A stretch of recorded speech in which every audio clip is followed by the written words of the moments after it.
Hi, I'm Andy. This is a sermon about anger. You do know you're allowed to be angry, don't you? Not only that, but anger may be exactly the spiritual discipline, spiritual gift, spiritual fruit that you need this Lent. And if someone in a church has told you that you're not allowed to get angry, please take no notice of them. Churches do that sometimes. You see it with children. At the toddler end, you get all kinds of little people in churches. Well, some churches anyway. But by 8 or 9, many types of participant are missing. The very active, extrovert or noisy children are often elsewhere. Anger is hushed or blunted. A sense of injustice redirected into reflection, reinterpretation, perspective, prayer. Shh, look, over there, a group sits colouring around a table.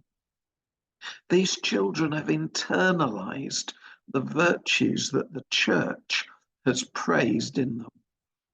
Calm, order, obedience, creativity within careful boundaries.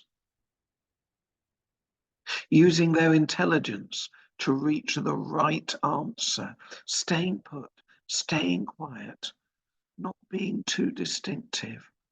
Shh. And of course, it isn't only children that churches try to manage and keep in their place, not rocking the boat. So I'll say it again. Whatever church people may have told you in the past, this Lent, you are allowed to be angry.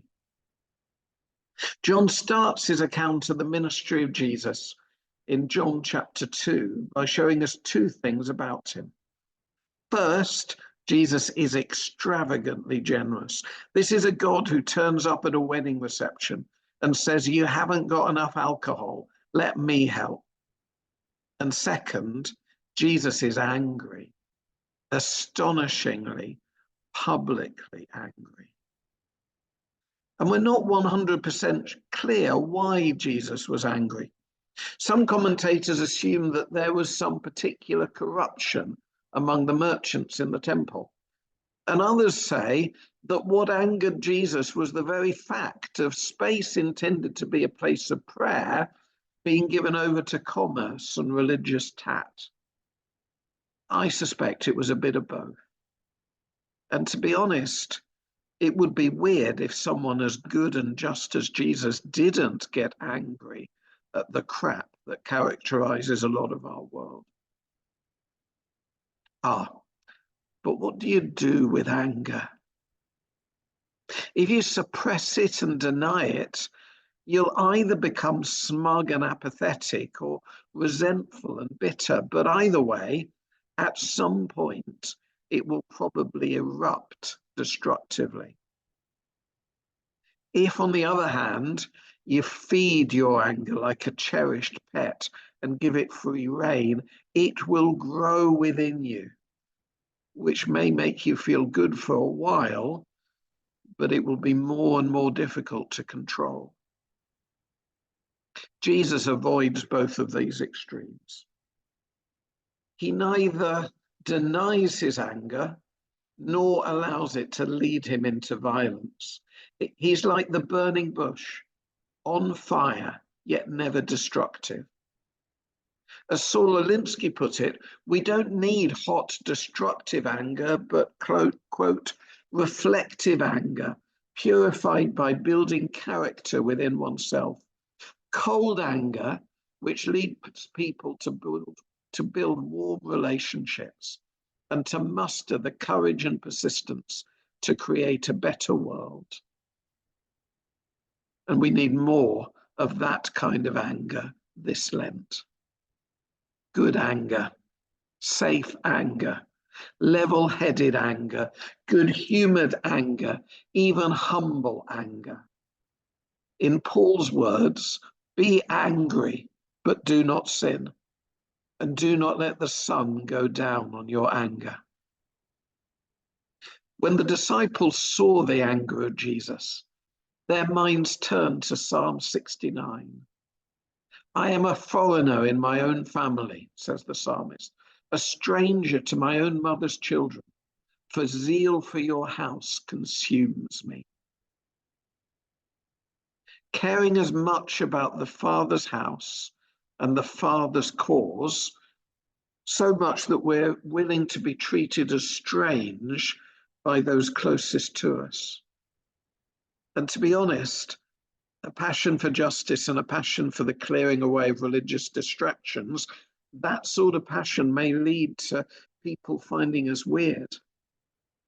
In that case, it's all the more important that we resemble both sides of Jesus.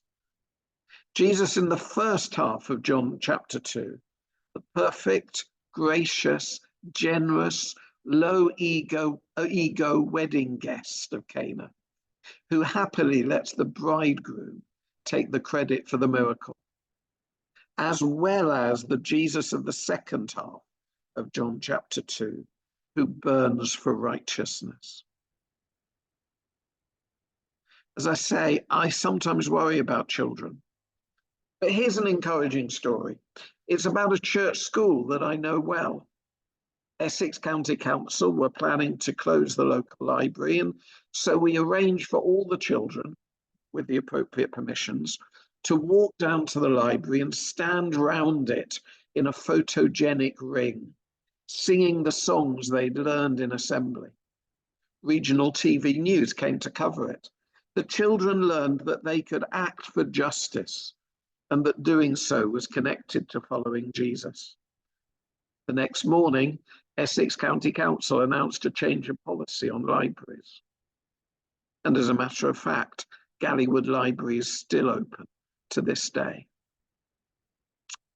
And here's another story that encourages me about righteous anger, the story of the ordinary office, the story of Dave and Rebecca especially. They get angry, especially Dave. Angry about abuse, angry about exclusion, angry about ableism. But it's not a destructive anger. It's what Alinsky calls cold anger, which leads people to build warm relationships. Dave, Rebecca, and others around the ordinary office, people like you are my patron saints. When I see something where the way the world is not the way that it should be, and I need zeal if I'm going to stand in the gap and do something about it. One last thing. We've seen that Jesus's anger was probably partly at corruption and partly at a place of prayer being given over to commerce and religious tax. But there was another reason for it as well. When you have in Jerusalem a building that claims to be the place where God meets earth, and a person who claims that God and earth meet in him, well, the city isn't going to be big enough for the two of them. Jesus's claim here is that he is the true temple. He will be demolished. And in one sense, he will be demolished, killed, because he'll be rejected by the same religious authorities as he confronts in John chapter 2. But with the eyes of faith, we can also see that he was taking on himself the corruption and evil and rivalry and taking it to hell for us. 3 days later, he will rise again. In his risen body, he will replace the temple, and then he will make us, his people whom he died and rose for, he'll make us the new temple in him. The way that Jesus felt about the Jerusalem temple, zeal consuming him, is the way that he feels about us, his family, his body, his beloved, his temple, his ordinary office. So he'll put his finger on whatever gets in the way of us being a proper temple. Of course he will. Zeal for God's house consumes him. He will be uncompromising about abuse and hypocrisy and corruption in the church. Of course he will. Zeal for God's house consumes him. But he will also inspire his people to burn with holy Lenten anger against injustice wherever it is found. This is the Jesus we worship, the gracious, gentle Jesus who makes a whip out of love and drives out all that stems from abuse and injustice. This Jesus, this angry Jesus, probably doesn't want you to give up chocolate this Lent. He may or may not want you to sponsor 3.5% of a goat. He probably wants you to get angry and allow that anger to change the world just a little bit. Let's teach our children to worship and follow this Jesus too. It will energize them a lot more than being